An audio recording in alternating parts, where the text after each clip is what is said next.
오늘 하나님 말씀은 창세기 33장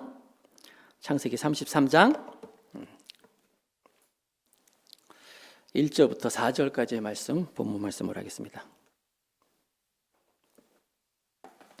창세기 33장 1절부터 4절 제가 읽겠습니다. 야곱이 눈을 들어보니 에서가 400명의 장정을 거느리고 오고 있는지라. 그의 자식들을 나누어 레아와 라헬과 두 여종에게 맡기고 여종들과 그들의 자식들은 앞에 두고 레아와 그의 자식들은 다음에 두고 라헬과 요셉은 뒤에 두고 자기는 그들 앞에서 나아가되 몸을 7번 땅에 굽히며 그의 형제 에서에게 가까이 가니 에서가 달려와서 그를 맞이하여 안고 목을 어긋맞추어 그와 입 맞추고 서로 우니라. 아멘. 오늘은 설교 제목이 야곱과 에서의 화해 이렇게 정해봤습니다. 화목한, 화해하는 그런 형제의 모습. 우리는요, 인생을 살다 보면은 우리가 완전한 존재가 아니기 때문에 불완전한 그런 우리이기 때문에 항상 다른 사람에게 피해를 줄 때가 있어요. 또 피해를 받을 수 있죠. 그러니까 또 피해 의식을 가지고 있고, 그래서 그렇게 살아가는 우리의 인간관계이기 때문에 항상 우리는 다른 사람에게 내가 피해를 줬을 때 그 사람으로부터 진정한 용서를 받게 되면 우리 마음이 편안할 수 있어요. 그런데 용서를 받지 못하면, 내가 잘못했는데 내 잘못을 그 사람이 용서해 주지 않으면 굉장히 우리 마음이 어렵고 불편한 게 사실이에요. 그래서 여러분, 용서받지 못한 그 사람의 어려운 불편함, 반면에 또 내가 누굴 용서해야 되는데 또 용서를 못하는 경우가 있어요. 죽어도 내가 용서하지 못해, 이런 경우. 오늘 그런 것이 오늘 말씀을 통하여서 또 하나님의 그 길을 찾는 여러분 모두가 되길 바라겠습니다. 자, 야곱이 굉장히 치열한 인생을 살았어요. 아시는 것처럼 여러 가지 일을 많이 겪었잖아요.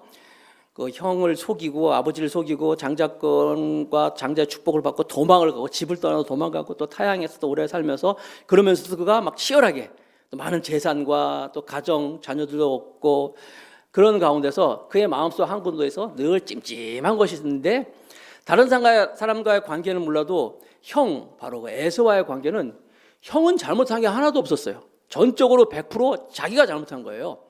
형의 그 장자권이 탐나서 형을 속이고 형한테 이렇게 함정을 파고 팥죽을 막 끓여가지고 형 배고플 때 막 그래가지고 장자권도 뺐고, 또 장자의 축복은 아버지를 속여가지고 장자의 축복을 받고, 그리고 도망가고. 그래서 그의 마음속에 늘 이 형에 대한 이 용서받지 못하는 그 형에 대한 그 잘못한 것이 늘 마음을 사로잡고 있었기 때문에 편할 날이 없었어요.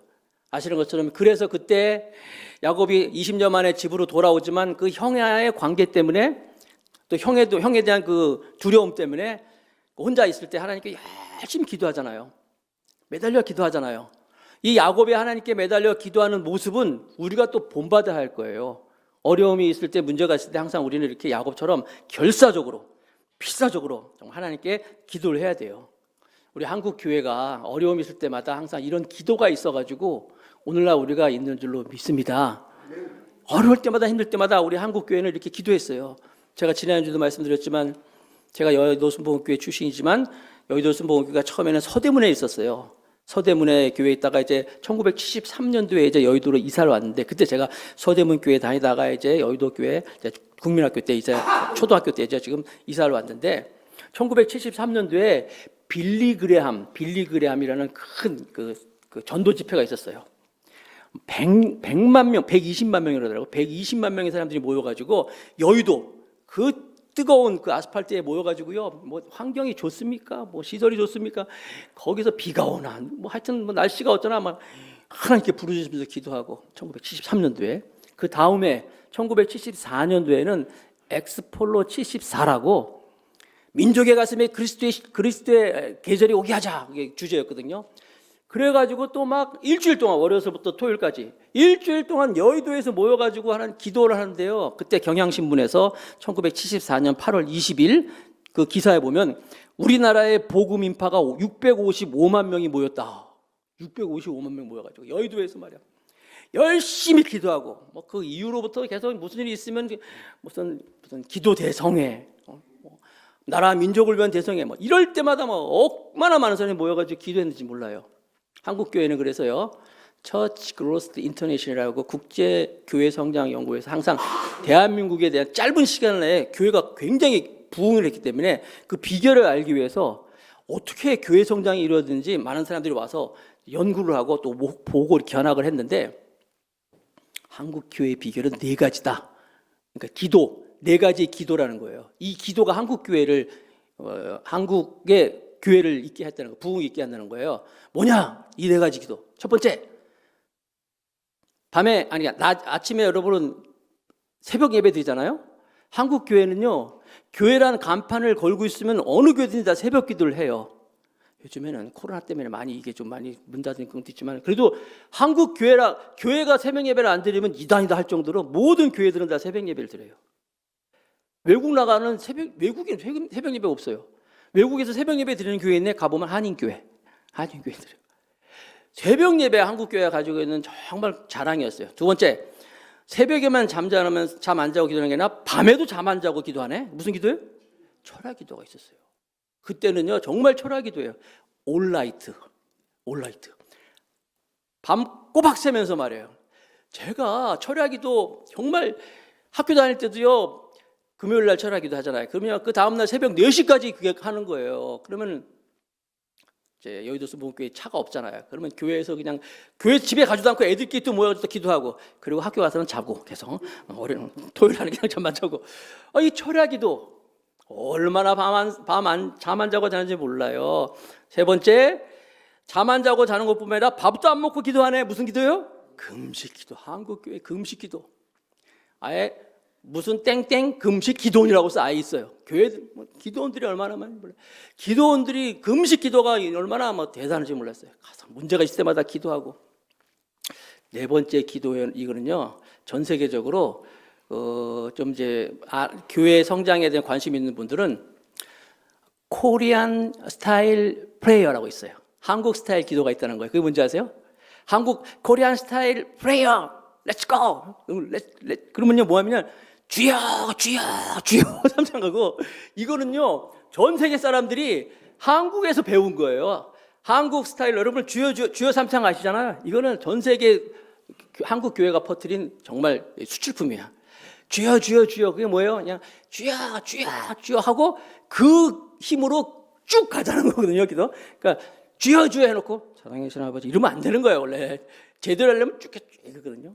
아무튼 한국 교회가 이렇게 어려울 때마다 기도하고 모여서 기도하고 잠 안 자고 기도하고 밥 안 먹고 기도하고 밤새고 기도하고 이렇게 해서 정말 그때마다 하나님께서 역사하시고 또 한국 교회의 부흥과 맞춰서 한국이 엄청나게 발전했는데 지금 우리가 잘 먹고 잘 살게 되니까 다 잊어먹었어요. 이런 모습이 다 잊어먹었어요. 지금 야곱이 야복강가에서 하나님께 간절히 기도하는 거 이것은 바로 그런 우리가 배워야 할 기도의 모습이라는 거예요. 그때 하나님께서 야곱의 환도뼈를 부러뜨려 가지고 너네 이제 야곱이 아니라 이스라엘로 살아라. 야곱으로는 더 이상 안 돼. 발꿈치 잡는 자로 남을 속이는 자로 안 돼. 이제 새로운 하나님이 주인 되시고 하나님이 인도하시는 나라로 살아야 된다고 이름을 바꿔 주시잖아요. 그 이 야복 강가에서의 야곱의 이 변화된 모습 우리가 볼 필요가 있는 거예요. 하나님은 항상 이렇게 은혜를 주실 때 덧셈과 뺄셈 함께 하십니다. 우리의 모습 그대로 있는 거 그대로 놔두고 축복해 주세요. 그게 아니에요. 항상 우리는 우리의 가운데서 안 좋은 것을 걷어가시고 부러뜨리고 없애시고 보라 새 것이 되었었다. 새 포도주는 새 부대에 한 것처럼 우리를 새롭게 변화시켜서 복 주시는 하나님이셔요. 그래서 여러분들도 복 받기를 원하시면 정말 내 안에서 정말 내가 버려야 할 것 하나님 아버지 앞에서 정말 해결해야 할 것 그럴 때 하나님께서 우리를 통해서 야곱이 아니라 이스라엘로 우리를 인도해 줄 줄로 믿습니다. 자, 그래서 이제 그 장면까지 지난주에 봤는데 오늘 드디어 이제 야곱이 이제 하나님의 그 음성 듣고 형 앞에 나아갑니다. 본문으로 갑니다. 창세기 33장 1절. 야곱이 눈을 들어보니 에서가 400명의 장정을 거느리고 오고 있는지라. 아이고 드디어 형을 만나는데 그 형이 400명의 장정을 이끌고 이제 자기에게 오는 걸 보고 있었어요. 그의 자식들을 나누어 야곱이 이제 나눕니다. 레아와 자녀 라헬과 두 여종에게 맡기고 분이 4명 있잖아요. 그 4명에 따른 아들들이 다 있잖아요. 지난번에 살펴봤죠? 그 아들 다 나눠주는 거. 나누어진 아이들 이렇게 나눕니다. 나눠가지고 자 2절 보니까 여종들과 그들의 자녀들을 앞에 두고 여종들과 자녀들 맨 앞에 두고 그 뒤에 레아와 그의 자식들을 다음에 두고 다음에 그 뒤에 라헬과 요셉은 뒤에 두고. 자, 이해하시겠죠? 맨 앞에 그 여종 있잖아요. 그 여종의 몸종과 그 자녀들을 맨 앞에 둬. 그 뒤에 레아의 그 아들들 거기 두고 맨 뒤에 라헬과 요셉. 뭘 할 수 있어요? 왜 이렇게 나눴어요? 여차하면 앞에서 당하면 뒤에서 튀면 돼. 이게 야곱이야, 야곱. 딱 나눴어요. 그런데 여러분, 놀라운 사실은, 정말 놀라운 사실, 그 다음 절이에요. 3절이에요. 자기는 그들 앞에서 나아가되 몸을 7번 땅에 굽히며 그의 형 에서에게 가까이 가니. 바뀌었어요, 야곱이. 옛날 같으면 돌려가 풀어! 그러고 자기는 맨 뒤에 딱 숨어 있잖아요. 근데 지금 야곱이 어떻게 바뀌었어요? 자기는 그들 앞에 서서 나를 따르라. 자기가 맨 앞에 바뀌었어요. 이게 기도하고 난 사람이 기도 안 한 사람하고 차이예요. 기도하고 나니까 야곱이 변했어요. 그전에는 막 그 뒤에 숨었던 야곱이 내가 다 책임지겠다. 내가 해결한다. 자기가 맨 앞에 나아가는 모습인 거예요. 이렇게 나아가면서 야곱이 7번 땅에 굽혔다. 몸을 7번 땅에 굽혔다. 7번 절했다는 얘기는요. 그러니까 고대의 예절, 그러니까 할 수 있는 것 중에서 가장 최상치예요. 왕 앞에 나아갈 때 정도. 그런 가장 최선을 다해서 정말 최고의 예의를 갖춰서 할 수 있는 것, 극진한 겸손이 바로 7번 절하는 거예요. 야곱이 지금 형 앞에 나아가면서 물론 하나님이 주신 그 담대함으로 나아간 것도 있었지만 야곱은 정말 최고의 성의를 다해서 최고로 겸손한 모습으로 형 앞에 7번 절합니다. 한 번 하고 일어나고 또 한 번 하고 또 일어나고. 여기서 절하면서 그 앞에 나아가잖아요. 절하고 또 형 앞에 또 절하고 형 다시 쳐다보고 다시 또 절하고 이렇게 7번 점점점 하면서 형 앞에 가는 거예요. 그리고 형 앞에 딱 섰어요. 7번 절하고 드디어 20년 만에 그 형제, 그 죽이겠다 살리겠다 하는 그 형제가 드디어 딱 마주치게 됩니다. 상봉하게 된 거예요. 어떻게 됐을까요? 4절 같이 읽겠습니다. 33장 4절 다 같이 시작. 에서가 달려와서 그를 맞이하여 안고 목을 어긋맞추어 그와 입맞추고 서로 우니라. 예? 이게 뭔 상황이야? 그렇죠? 첫 번째, 야곱과 에서의 화해하는 모습이요. 아니, 지금 야곱이 형이 얼마나 무서운지 알고 있는데 그 두려운 마음을 가지고 지금 형을 만나러 왔는데 물론 자기가 최선을 다해서 예절을 갖추고 예물도 다 보내고 왔는데 의외로 상황이 어떻게 됐어요? 굉장히 뜻밖의 파격적인 상황으로 바뀌어버렸어요. 형이 막 달려와서는 끌어안고 입 맞추고 우는 거예요. 자기가 알고 있는 형은 이런 모습이 아니거든요. 자기가 알고 있던 형이 전혀 다른 모습으로 형이 와가지고 동생을 껴안고 우네. 하나님이 역사를 하신 거예요. 하나님이 역사하셨어요, 여러분. 배후에 하나님이 만져주심이 보여주는 거예요. 생각해 보세요. 에서 입장에서는요, 자기의 모든 걸 다 뺏어갔단 말이에요. 장자권이라면 우리가 생각하는 그럴 수도 있지 뭐 이게 아니에요.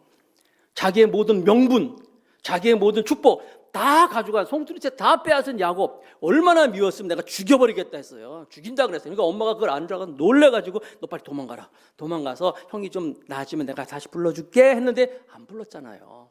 20년 동안 안 불렀다는 얘기는 형이 변하지 않았다는 거예요. 그런데 그 형을 만나는데 막상 만나고 보니까 형이 달라졌어요. 하나님이 개입하신 거예요. 그러면 여러분 여기서 어떻게 됐을까?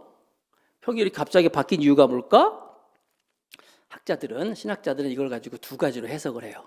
두 가지로. 첫 번째 해석은 뭐냐면 하나님이 에서의 마음을 조금씩 변화시키고 조금씩 이렇게 하셔서 드디어 야곱을 만났을 때 그 변화된 모습을 보여줬다. 조금씩 변화시켰다. 두 번째 해석은 어떻게 해석하냐면은 야곱이 야복 강가에서 하나님께 간절히 매달려 기도할 때 하나님 도와주세요. 나를 축복하지 않으면 못 갑니다 하고 막 기도하실 때 하나님이 그 야곱의 간절한 기도를 들으시고 야곱을 축복하셨잖아요. 거기서 야곱을 변화시킨 것뿐만 아니라 동시에 그 분노에 찬 에서도 변화시켰다. 이렇게 해석하는 두 방향이 있어요.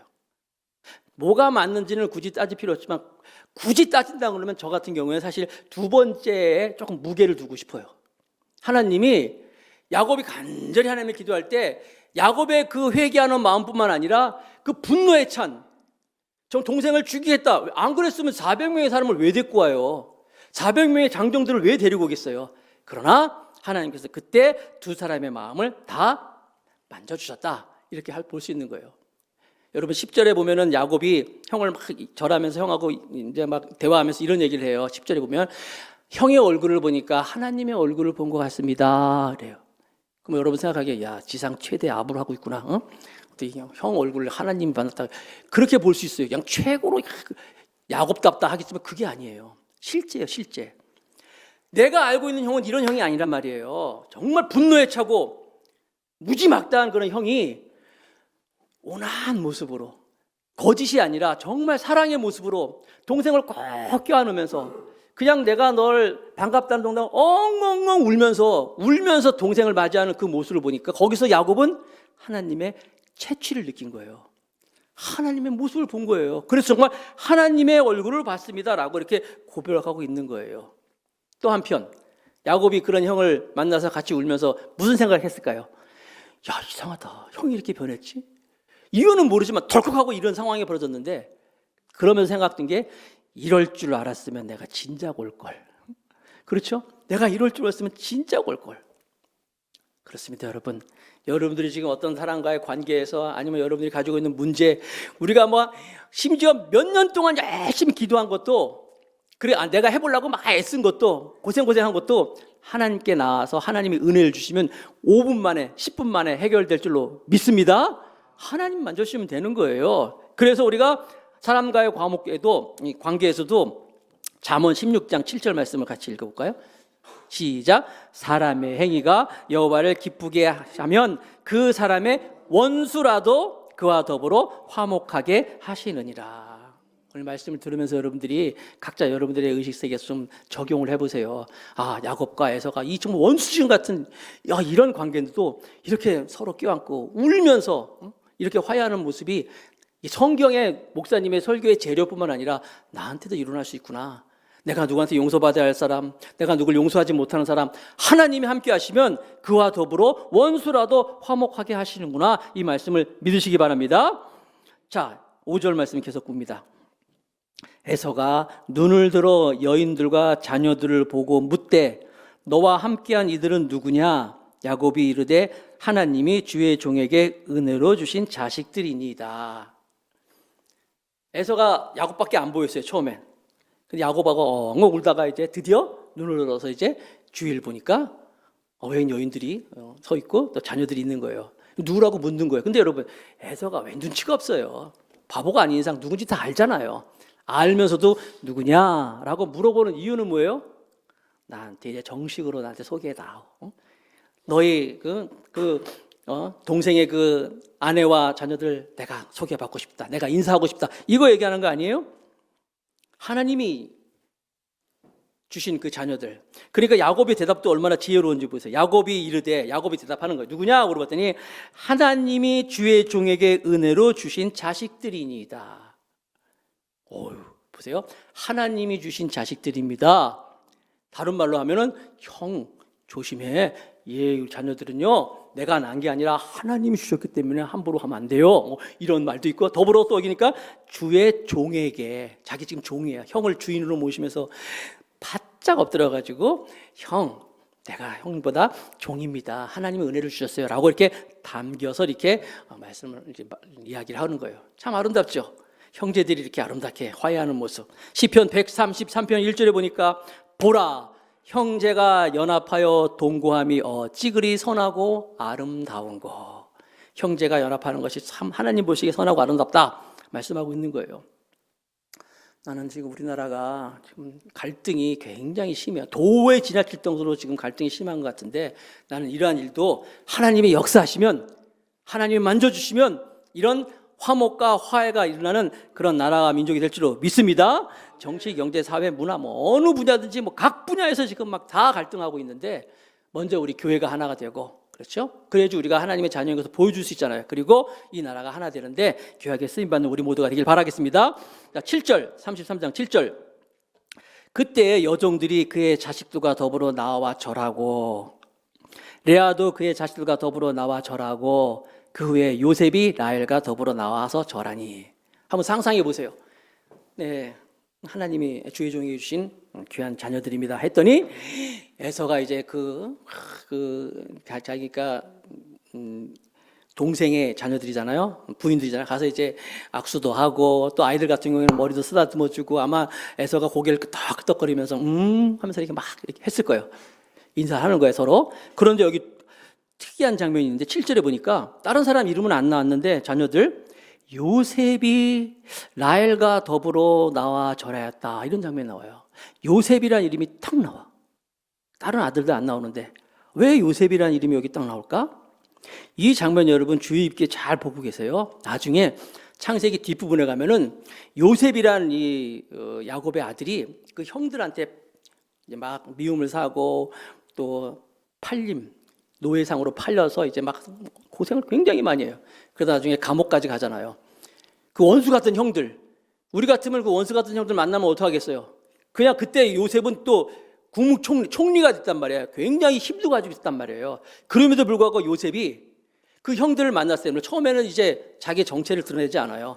처음에는 막 이렇게 속여요. 말도 유대인 말 안 하고 애국말로 막 하다가 나중에 급기야에 가서는 이제 자기 방에 들어가가지고 엉엉엉 울고 나서, 왜냐하면 그 베냐민이라는 동생이 이제 나와서 그 동생 가지고 썸씽이 있어요. 그 나중에 아시겠지만 여러 가지 그 우여곡절 끝에 드디어 자기가 이제 자기 정체를 드러낼 때 돼가지고는 한참 울고 나와가지고 형들한테 내가 요셉입니다.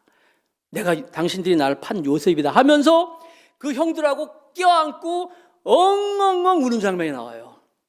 요셉의 머릿속에는 뭐가 있었어요? 그 아버지가 무서워하던 그 큰아버지하고 같이 만나가지고 껴안고 엉엉엉 우는 모습을 분명히 기억하고 있었어요. 그리고 그것을 감동을 받았어요. 그 감동을 가지고 있던 이 요셉은 나중에 형들을 다시 만났을 때 똑같은 모습으로 형들과 껴안으면서 엉엉엉 웃는 모습으로 이렇게 데자뷰가 되는 거예요. 야곱이 잘한 게 없어요, 별로. 그런데 야곱이 자녀들에게 별 큰 도움되는 뭐 좋은 교육은 못했지만 한 가지 잘한 건 뭐냐면 자녀들을 보는 앞에서 형하고 둘이 화해하는 그런 모습을 보여준 거예요. 그 모습을 보여주고 요셉이 라헬과 더불어 나와 절하니, 요셉은 그때 한번 6살 7살 정도 추정하고 있거든요. 생생하게 형하고 그 큰아빠하고 모습을 본 거예요. 잘했죠. 여러분들도 여러분 자녀들에게 해줄 수 있는 큰 교육 중에 하나가 부모가 화해하는 모습이에요. 자녀들 앞에서 싸울 수 있죠. 반드시 자녀 앞에서 화해해야 돼요. 사랑의 모습을 보여줘요. 그러면 자녀가 그걸 보면서 감동을 받는 거예요. 행복한 가정이 될 줄을 믿습니다. 가정의 그 아름다운 패밀리 심포니가 울리기 시작하는 거예요. 자, 이렇게 해가지고 화해가 이루어졌습니다. 두 번째, 물질에 대한 자유함을 살펴보는데요. 야곱이 또 변했어요. 어떻게 변했을까요? 8절, 야곱 창세기 33장 8절. 에서가 또 이르되 내가 만난 바 이 모든 때는 무슨 까닭이, 때가 이제 가축 때예요. 가축 때는 무슨 까닭이냐? 야곱이 이르되 내 주께 은혜를 입으려 함이니이다. 지난번에 살펴본 것처럼 550마리라는 그 수많은 떼를 이제 형한테 예물로 드렸잖아요. 예물이라고 나왔잖아요. 근데 이게 뭐냐면 일종의 화목 예물이에요. 화목. 그러니까 그 당시도 그렇고 지금도 마찬가지지만 남에게 어떤 손해를 끼쳤다든지 그 사람과 화목하려면 맨입으로 안 되잖아요. 요즘에도 우리가 뭐 이렇게 보상하잖아요 하는 것처럼 그 당시에는요 이렇게 화목 예물을 보냅니다. 그래서 그거를 보내서 그 사람이 그걸 받으면 내가 너를 용서해 줄게 하면서 그것이 이루어지는 거예요. 화목의 증표가 되는 거예요. 그래서 관계가 이루어지는 거예요. 자, 550마리라면 당시 왕에게 드릴 만큼 엄청나게 많은 양을 야곱이 형에게 줬어요. 줬는데 뭐냐 물어보니까 여기 야곱이 내 주께 은혜를 입었기 때문에 드린 겁니다 했더니 에서가 필요 없다는 거예요. 아니야, 나도 충분히 있다. 동생 것은 그냥 동생이 가져라 이렇게 얘기합니다. 물론 에서도 400명의 사람을 데리고 올 정도로 이렇게 야곱도 복을 받았지만 에서도 복을 받았지만 물질이라는 게 그렇잖아요. 뭐 가졌다고 해서 더 뭐 욕심이 없나요? 그런데 야곱도 그냥 주고 에서도 괜찮다. 서로 막 이렇게 사양을 하는 거예요.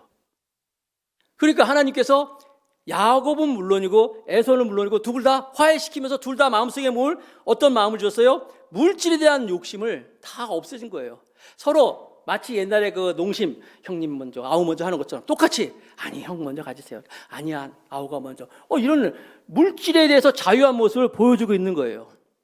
그래도 야곱은 자기가 이제 화해 예물이기 때문에 강권을 하지요. 33장 11절 하나님이 내게 은혜를 베푸셨고 내 소유도 조카오니 청하건대 형한테 내가 형님께 드린 예물을 받으소서 하고 그에게 강권하매 받아주세요.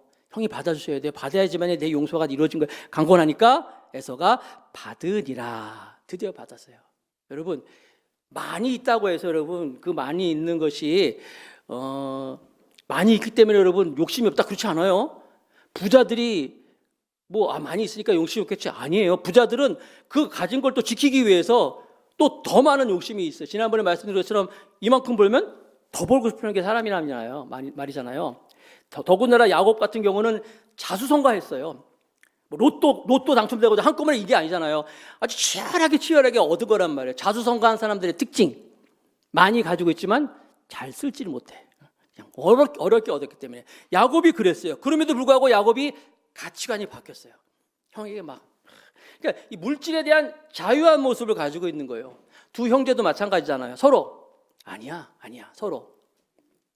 최근에 제가 들은 얘기인데 우리 교회에 어떤 분이 부모님을 모시고 있었어요. 부모님을 잘 모시고 있었는데 남매가 있거든요. 손 위 누이가 하나 있는데 이 남매가 있는데 아무튼 누이는 이제 시집 가서 살고 있고 자기가 이제 두 부모님을 열심히 잘 모시고 있다가 부모님이 그 시골에 있는 집을 팔게 됐어요. 집을 팔아가지고 그 집이 3억에 팔렸는데 3억에 팔고 그 돈을 가지고 이 부모님을 자기 집 옆에 근처에 이제 모셔서 그러니까 전세로 모시고 또 계속 부모님 부양하는 거예요. 그러면 여러분 3억 받아가지고 본인이 다 이렇게 할 수 있잖아요. 그럼에도 불구하고 그 부모님 집을 판 그 3억을 탁 3억이면 반이면 얼마예요? 1억 5천원. 1억 5천 딱 떼어가지고 그냥 누이한테 주고 부모님한테 말씀드리고 허락받고 드렸대요. 그랬더니 누이는 또 그걸 받더래 또. 받아가지고 이제 하면서 그분은 내가 그렇게 할 수 있음에도 불구하고 그냥 주면서도 내가 참 좋았다. 자유했다. 그거 가지고 괜히 또 누이하고 둘이 있는데 집 팔아가도 네가 다 갔냐 엄마 아버지 네가 모시지만 내도 나는 다른 자식 아니야 이럴 수 있잖아요. 근데 아무 생각 없이 그냥 반 딱 나눠가지고 부모님께 말씀드리고 허락받고서 주고 나서 너무 자유했다. 여러분 물질은요 내 거라고 생각하고 정말 하면요 자유할 수가 없어요. 그러나 물질은 내 것이 아니라 하나님이 나한테 주셨다고 믿으면 물질에 자유할 수 있어요. 하나님이 내게 허락하셨다라고 생각하면요 줄 수 있어요. 많이 가졌기 때문에 아니에요. 여러분 자유할 수 있어요. 나는 더 감사하게 성도들이 그런 물질의 자유함을 누릴 수 있는 성도가 되길 주님으로 축복합니다. 많은 집집마다 가족마다 이 물질 때문에 가족 간에 형제지간 간에 원수가 되고 얼마나 그런 일이 많은지 몰라요. 난 여러분들이 정말 하나님이 다 내게 주셨다. 하나님이 인도하신다는 마음을 가지고 물질에 대해서 자유함을 누리시기 바랍니다. 지금 야곱과 에서가 이렇게 자유한 거예요. 세 번째, 서로가 이제 배려하는 모습으로 화목하니까 배려하기 시작합니다.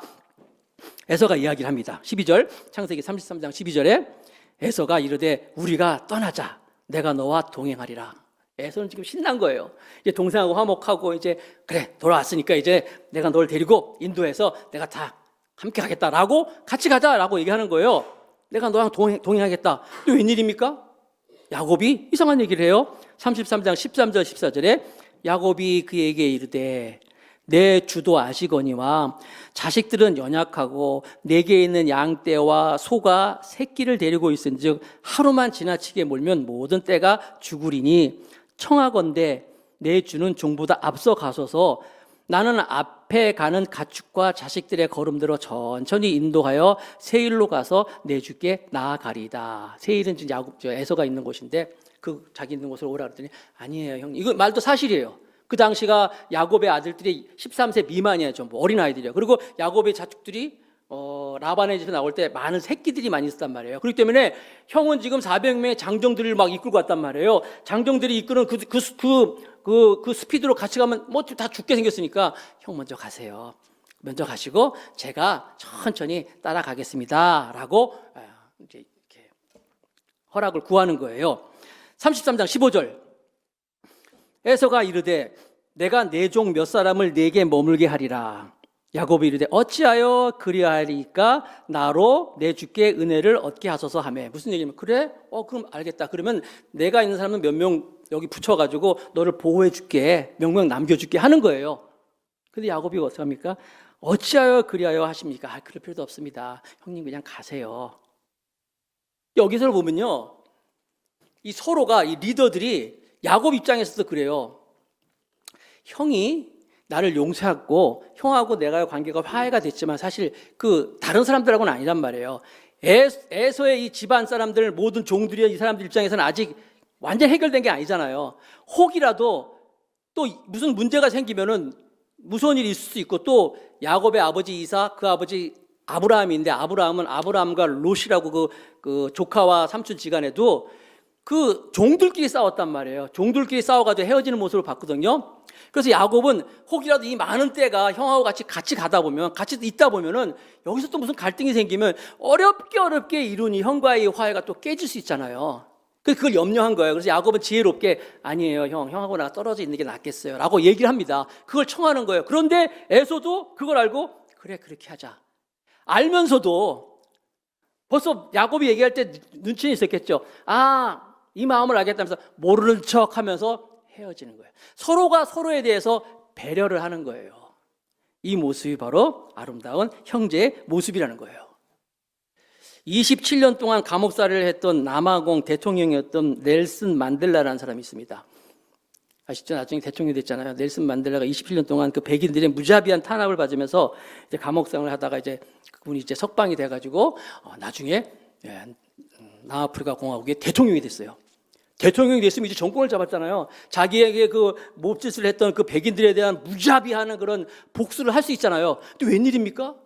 안 그러는 거예요. 오히려 백인들을 자기의 내각에 막 그 관료를 세우고 뭐 그들을 그 유화하고 아주 화목하게 지내는 거예요. 주변에 있는 많은 그 흑인들이 많은 자기 그 동지들이 아니 복수 안 합니까? 우리가 그렇게 당했는데 가만히 이렇게 다 용서하고 할 겁니까? 했어요. 그때 넬슨 만델라가 뭐라 그랬습니까? 저들이 나를 핍박을 했지만 내가 저들에게 모진 억압을 당했지만 그들은 내 영혼까지는 건들지 못했다. 내 영혼은 그들이 상하게 하지 못하였다. 내가 만약에 그들을 복수한다면 그들에 의해서 내 영혼이 상함을 받은 거야. 난 영혼이 아직 건강하기 때문에 그들을 받아들일 수. 이렇게 얘기했어요. 결국 넬슨 만델라가 노벨 평화상까지 받잖아요. 나는 이 넬슨 만델라의 마음은 바로 하나님이 주신 마음이라고 봐요. 오늘날 아까 말씀드린 것처럼 얼마나 많은 부부지간에 형제지간에 이웃지간에 친구지간에 얼마나 많은 사람들 간에 갈등이 있는지 몰라요. 하나님의 마음을 가지면 모든 것 해결될 것입니다. 또 한 가지는 야곱이 그 에서에게 550마리의 그 가축대를 줬잖아요. 그게 뭐예요? 또 받았잖아요. 이게 화목 제물이에요. 항상 용서에는요, 그냥 물론 하나님이 우리를 용서해 준 건 거저 용서해 줬지만 그래도 여러분 하나님이 우리를 용서해 준 게 거저 용서해 줬지만 사실은 거저 용서해 준 게 아니잖아요. 화목 제물이 있었잖아요. 하나님과 우리의 관계가 깨어지니까 그 사람과 사람 사이의 관계, 아담과 하와가 사랑의 관계였는데 하나님과 죄를 지니까 죄가 우리 가운데 들어오니까 저 여자 때문입니다 하면서 서로 원망하면서 인간의 관계가 깨져버렸어요. 그리고 그 자녀들이 가인과 아벨이 또 서로 형이 동생을 죽이면서 또 관계가 깨져버렸어요. 부족과 부족이, 민족과 민족이, 나라와 나라가 하나님과의 관계가 깨어지니까 모든 관계가 다 깨어지면서 관계가 어려워졌어요. 그래서 하나님께서 이 관계를 해결하기 위해서 누구를? 십자가, 예수님을 이 땅에 보내주시죠. 하나님이신 그분이 이 땅에 친히 인간의 몸을 입고 오셔가지고 우리를 대신하여서 십자가에 못 박혀 돌아가셨어요. 죽으셨어요. 그래서 그분이 죽으신 거로 말미암아 하나님과 우리의 관계가 해결되면서 우리뿐만이 아니라 우리 안에 있는 모든 관계가 해결될 수 있도록 축복의 통로를 열어주셨던 거예요. 다 같이 에베소서 2장 15절 말씀을 읽겠습니다. 시작.